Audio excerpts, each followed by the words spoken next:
It's a process that's supposed to keep us safe from criminals, even terrorists at our lakefront. But security experts and law enforcement say that process puts us all at risk. Good evening, I'm Chris Flanagan. And I'm Lee Jordan. News Channel 5's Kristen Volk is live along Lake Erie tonight. And Kristen, this is supposed to monitor who's coming into the country. More specifically, Lee, it's about who's arriving into the country here via Lake Erie into the Cleveland area. The process involves U.S. Customs and Border Protection, and it also involves a device called a video phone.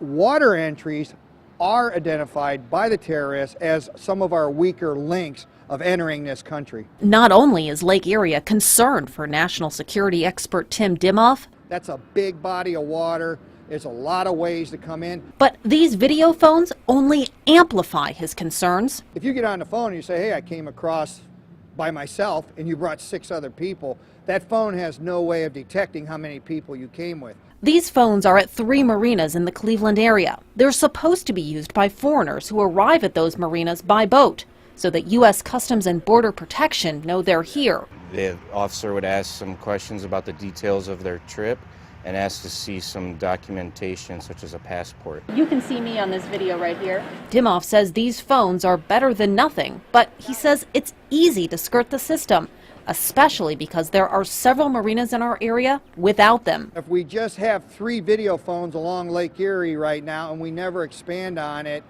it's going to be very simple. Word will get out very quickly. Here's the 3 spots you don't want to enter the country if you're smuggling drugs or equipment or human beings. Local boaters see the risk too.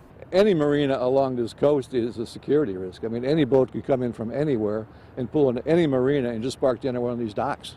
Officer Tim Flug with the U.S. Customs and Border Protection doesn't deny our lakefront can be dangerous. We border with Canada, and that inherently has security concerns for our nation.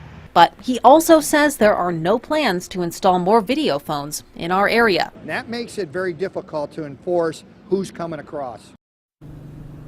If foreigners come into a marina without a video phone, they're required to call a toll-free number to Customs and Border Protection to announce that they've arrived. On your side in Cleveland, I'm Kristen Volk, News Channel 5.